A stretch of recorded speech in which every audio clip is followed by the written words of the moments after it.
सब कुछ होते हुए भी खाली क्यों है हम? एक गहरी कहानी और सच्चाई। शाम का वक्त था। शहर की ऊंची ऊंची इमारतों के बीच सूरज धीरे धीरे डूब रहा था। कार्तिक अपने आलीशान अपार्टमेंट की बालकनी में खड़ा था।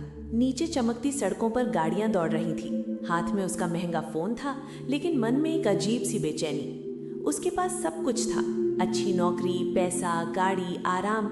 फिर भी उसे लग रहा था जैसे कुछ बहुत जरूरी चीज मिसिंग है। वो खुद से पूछ बैठा, आखिर मैं खुश क्यों नहीं हूँ? उसी समय उसे अपने गांव के दादाजी याद आए। दादाजी के पास न बड़ा घर था, न बैंक बैलेंस, न कोई लग्जरी। फिर भी उनके चेहरे पर हमेशा सुकून रहता था। सुबह जल्दी उठना, खेतों में काम करना, शाम को परिवार के साथ बैठकर खाना खाना। उनकी जिंदगी बहुत साधारण थी, लेकिन दिल से वो बहुत अमीर थे। कार्तिक को याद आया, जब भी वो गांव जाता था वहां समय धीमा लगता था और दिल हल्का। उस रात कार्तिक सो नहीं पाया। उसने सोचा, पहले लोग कम में खुश कैसे थे और आज हम ज्यादा में भी खुश क्यों नहीं? यही सवाल उसे एक गहरी खोज की तरफ ले गया। कुछ दिनों बाद वो छुट्टी लेकर गांव चला गया। वो अपने पुराने घर के बाहर बैठा था। तभी गांव के एक बुजुर्ग रामू काका उसके पास आकर बैठे।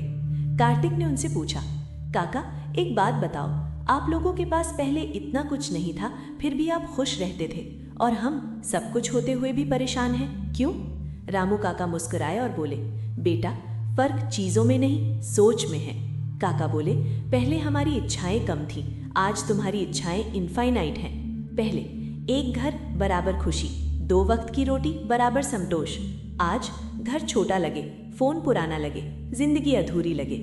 हमने जरूरत को छोड़कर चाहतों का पीछा करना शुरू कर दिया है, और चाहतें कभी खत्म नहीं होती। काका ने कार्तिक का फोन लिया और इंस्टाग्राम खोल दिया। देखो बेटा, ये असली दुनिया नहीं है, ये दिखावे की दुनिया है।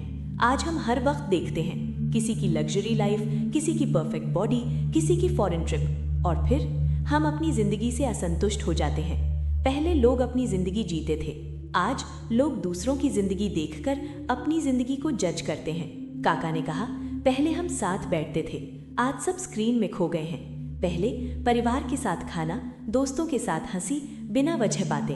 आज काम काम और बस काम, रिश्ते इज इक्वल टू फॉर्मेलिटी। हमने कनेक्शन खो दिया है, और कनेक्शन के बिना खुशी अधूरी है। कार्तिक चुपचाप सुन रहा था। काका बोले, तुम लोग आज में जीते ही नहीं। अभी ये चाहिए, फिर वो चाहिए, फिर उससे भी बड़ा चाहिए। खुशी हमेशा फ्यूचर में टाल दी जाती है, लेकिन सच्चाई क्या है? खुशी फ्यूचर में नहीं, प्रेजेंट मोमेंट में होती है। कार्तिक ने पूछा, ये ऑटो पायलट क्या होता है? काका बोले, जब तुम बिना सोचे वही करते हो जो रोज करते आए हो, वही रूटीन, वही रिएक्शंस, वही हैबिट्स, और यही हैबिट्स तुम्हारी पूरी जिंदगी बना देती हैं। तुम सोचते हो तुम फ्री हो, लेकिन तुम अपनी आदतों के गुलाम हो। ये सुनकर कार्तिक की आंखें नम हो गईं। उसे एहसास हुआ, वो खुद के लिए नहीं जी रहा, वो बस सोसाइटी की एक्सपेक्टेशंस पूरी कर रहा है। उसकी खुशी एक्सटर्नल चीज़ों पर डिपेंडेंट है। उस रात उसने एक फैसला लिया, अब मैं अपनी जिंदगी कॉन्शियसली जीऊंगा। नंबर 1, अवेयरनेस, जागरूकता। सबसे पहले ये समझो, तुम खुश क्यों नहीं हो। जब तक प्रॉब्लम क्लियर नहीं होगी, सॉल्यूशन नहीं मिलेगा। नंबर 2, डिजायर्स कंट्रोल करो। हर चीज जरूरी नहीं होती, कम में भी खुश रहना सीखो। नंबर 3, कंपैरिजन छोड़ो। तुम्हारी जिंदगी यूनिक है, दूसरों से कंपेयर करना इज इक्वल टू अपनी खुशी डिस्ट्रॉय करना। नंबर 4, प्रेजेंट में जीना सीखो, जो है उसी में खुश रहो, अभी का आनंद लो। Number 5, conscious living. हर डिसीजन सोच कर लो, क्या ये सच में मुझे खुश करेगा?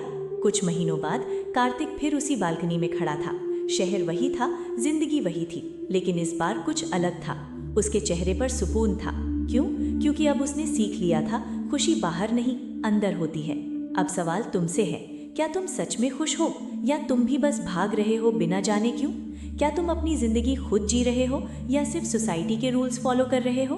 पहले लोग कम में खुश थे, क्योंकि उनकी इच्छाएं कम थीं, उनका ध्यान वर्तमान में था, और उनके रिश्ते मजबूत थे। आज लोग दुखी हैं, क्योंकि उनकी इच्छाएं अनंत हैं, उनका ध्यान तुलना में है, और उनका मन हमेशा फ्यूचर में है। असली अमीरी पैसे में नहीं, मन के सुकून में होती है। अगर ये कहानी तुम्हें छू गई, तो एक बार खुद से जरूर पूछना, मैं आखिर किसके लिए जी रहा हूँ?